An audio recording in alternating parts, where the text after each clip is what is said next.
Bueno, tenemos con nosotros al doctor Marcos Aguinis.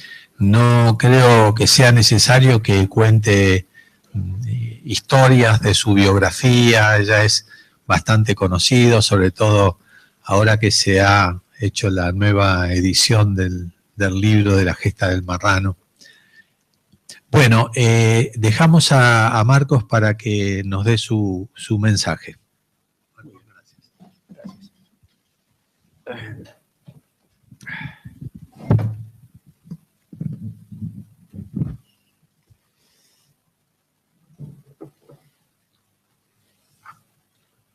Estimados amigos, esta es una reunión íntima, obviamente. Hablamos en privado. Te quiero aclarar que además de la gente que está acá, te está viendo el mundo entero, porque ¿Ah, sí? es una transmisión que sale por internet. El mundo entero con muchas butacas vacías también. También. También, sí. Pero, en fin, no aflige. Es bueno para los que son tímidos hablar con poca gente, ¿no? Todavía yo tengo algo de timidez, aunque aparente otra cosa. Bueno, honrado por haberme invitado a esta clausura. La fecha de este congreso en Buenos Aires no ha sido la mejor elegida. Es un momento de mucha conmoción en el país, claro, obviamente. Claro. Y eso, por supuesto, conspiró para que se concentrara más público acá. De todas formas, un cierre de una actividad tan interesante como la que aquí tuvo lugar, bueno, me han dicho que lo vinculara yo con la ética judía. Y la ética judía es algo tan obvio que cuesta describirla o puntualizarla. Esto me recuerda a la discusión entre dos amigos de bajo nivel intelectual que decían, estaban discutiendo si estaba más cerca Brasil o la Luna. Entonces uno le dice al otro, pero ¿vos lo podés ver a Brasil desde acá? A la Luna sí. Obviamente la Luna está más cerca. Si no lo puedes ver, es que el ver muchas veces no es suficiente para conocer y entender.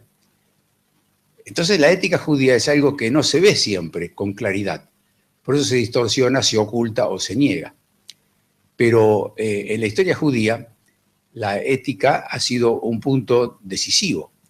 Fíjense ustedes que después de la liberación de Egipto, que sería el momento de la gesta más notable de toda la historia del pueblo judío, luego de cruzar las aguas del Mar Rojo, ¿hacia dónde se dirigen? Se dirigen hacia el monte donde recibirán las tablas de la ley. Es decir, que la libertad tan deseada, no podía consolidarse sin la ley. Y la ley establece límites, establece principios, es la ética. Hay cosas que no se pueden hacer o cosas que se deben hacer. Esto es clave en la historia del pueblo judío, pero es clave para la historia de la humanidad. Sabemos muy bien que se sale del estado salvaje cuando se establece la ley, cuando los seres humanos aceptamos que hay algo que está por arriba de cada uno de nosotros y que permite la convivencia. En la misma historia del pueblo judío de aquel momento, nos damos cuenta que también existe una gran resistencia a la ley, que se expresa a través del becerro de oro. Era más fácil un becerro de oro, manejable, trasladable, que la ley, que no se ve, que está por arriba de todos y que ejerce su potencia sobre las sociedades o sobre los seres humanos. Y esta presencia de la ley ha sido un elemento que ha estado presente en la historia judía a lo largo de todo el tiempo. Fíjense ustedes que ahora estamos celebrando Hanukkah. Yo lamento que Hanukkah esté tan vinculada, tan relacionada con el famoso milagro del aceite que iba a durar para un día y duró 8 días. Tal vez ese milagro existió o no existió, no sé. Lo que para mí es importante es que en Hanukkah, en la guerra de los macabeos, se definió la historia de más de medio mundo. Se definió la historia de más de medio mundo y eso es necesario recalcarlo. Porque fíjense ustedes, en ese momento, lo que pretendía Antíoco Epífanes IV era anular las leyes judías, la lectura del Tanaj, de la Torá, olvidarnos de los profetas, dejar de lado todo lo que se había considerado hasta ese momento y que desaparezca la identidad judía. En ese momento se produjo la primera guerra de la nación judía como tal por defender su identidad y sus valores tradicionales. La defensa de esos valores tradicionales con un enemigo mucho más poderoso que el de la comunidad judía de esa época, terminó con una gran victoria, porque se logró expulsar al invasor griego y se restableció el Estado judío.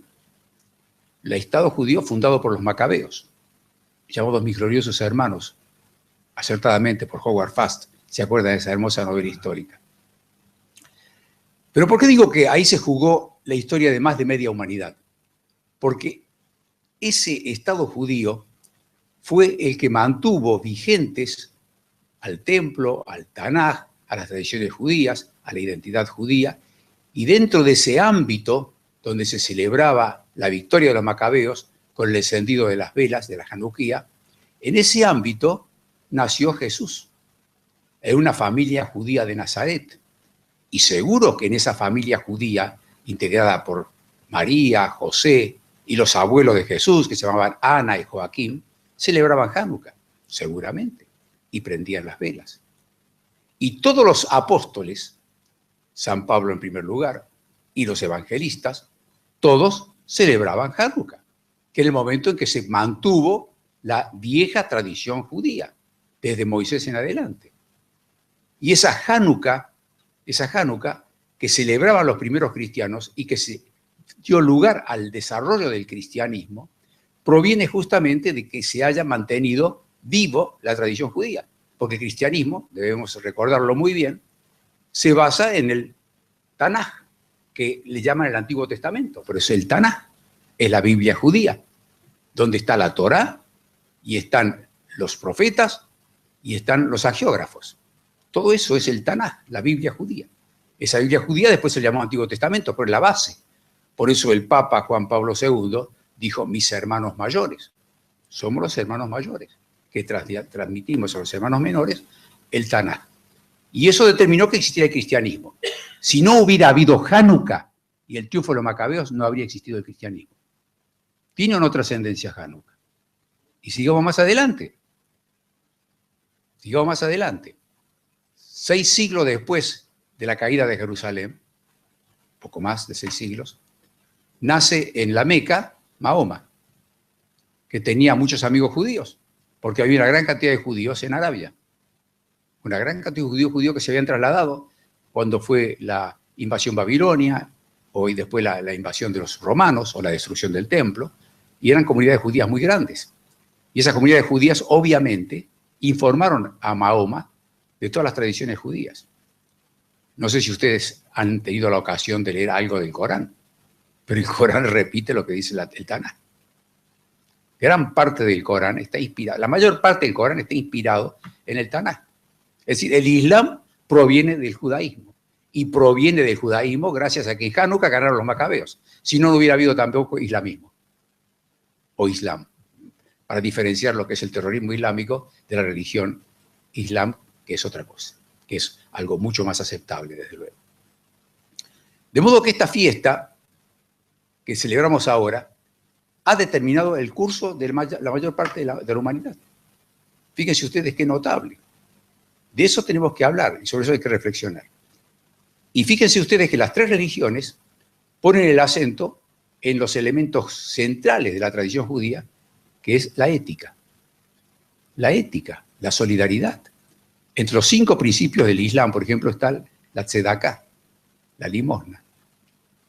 El cristianismo está el perdón. Y se habla del Padre Nuestro. El Padre es el Dios de Abraham, Isaac y Jacob. De modo que hay una relación entre todas esas religiones, esas creencias, que se montaron, se construyeron sobre la ética judía.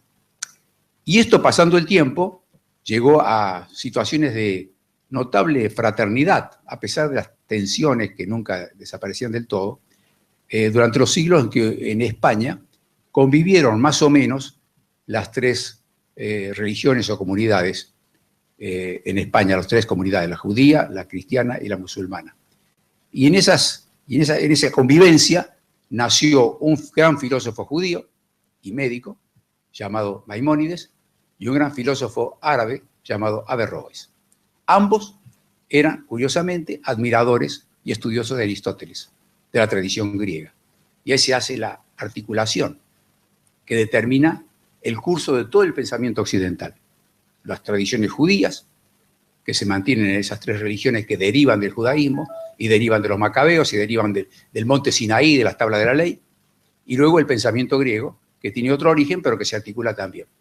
Y esa ética está siempre presente en las tradiciones judías. Fíjense ustedes que el artilugio de la perinola la empezaron a usar los judíos en la época de Antíoco Epífanes, en la época de los macabeos, porque los griegos no querían que los judíos leyesen sus libros. La letra escrita, el libro, es para el judaísmo un elemento decisivo para el desarrollo del intelecto, para el desarrollo de la imaginación, y ellos querían prohibir la lectura de la Torá. Entonces leían la Torá, pero tenían una perinola al lado. Y cuando entraban los soldados griegos, escondían los libros y se ponían a jugar a la perinola, diciendo, estamos reunidos acá solamente para jugar a la perinola. Algo similar ocurrió durante los años de la Inquisición. Se mencionó la gesta del marrano, y la gesta del marrano describo como los judíos en América Latina, hace 3 o 4 siglos, los judíos que había acá, y que eran todos marranos, que practicaban su judaísmo en secreto, celebraban las fiestas estas en los sótanos, y trataban de disimular y de ocultar su identidad. Ahora bien, la ética a la que me referí recién está tan involucrada con el pensamiento judío que en algunos momentos se llegó a creer que el judío era incapaz de defenderse, porque hacía prevalecer los derechos de los demás sobre ellos mismos. Hay un chiste que dice que ¿por qué casi nunca se pone a una madre judía en un jurado? En primer lugar, porque no deja hablar a nadie. Y en segundo lugar, porque se echa la culpa de todo. El judío tiene la tendencia a echarse la culpa de todo. Y por eso celebramos Yom Kippur. Pues tenemos que dar curso a esa acumulación de culpa. La culpa por no haber hecho las cosas bien o por haber hecho las cosas mal. En fin, hay una culpa. Y esa culpa está relacionada con el deber moral. El deber moral, que hay que cumplir con la ley, hay que cumplir con ella. Y ese deber moral es muy difícil de dejar de lado. Les cuento otra anécdota. Un judío estaba peleado con el vecino que estaba al frente, que se llama Isaac. Entonces el rabino le dice, mira, Jacobo, tu vecino Isaac, que está al frente, es un buen tipo. Vos estás peleado con él de hace años, tenés que cruzar la calle, decirle que le pedís perdón y venir junto a la celebración de Yom Kippur en paz. Entonces Jacobo dice, yo con Isaac no quiero saber nada, no le voy a pedir perdón en la vida. Si no le pedís perdón a Isaac, no te voy a dejar entrar a la sinagoga. Me vas a dejar entrar a la sinagoga porque en Yom Kippur a nadie le prohíbe entrar a la sinagoga. Ya me arreglaré para no dejarte entrar. Tenés que ir, cruzar la calle y decirle a Isaac, te pido perdón.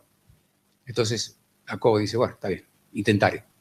Cruza la calle, toca el timbre, aparece Isaac y él le dice, Rubén, yo no soy Rubén. Ah, perdón. Y se volvió. Dijo perdón.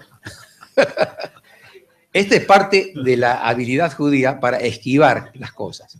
Y esto es algo que vincula el esfuerzo que se hace para respetar la ley con la capacidad judía de tener humor, de poder reírnos de nosotros mismos. Reír. Esto lo decía también Sholem Aleichem, ¿no es cierto? De modo que en esta conclusión del simposio que hace aquí la Israel Medical Association, yo simplemente quería transmitir este mensaje, celebrando la ética judía, vinculando los momentos de Hanukkah que ahora vivimos con la gran importancia que tuvo en la historia del mundo y comprender que el pueblo judío, a pesar de ser un pueblo tan pequeñito, siempre ha tenido una trascendencia extraordinaria, única en la humanidad. Quizá eso justifica que se llame el pueblo elegido. No hay otro pueblo tan pequeño que haya tenido una historia tan larga y con tanta trascendencia.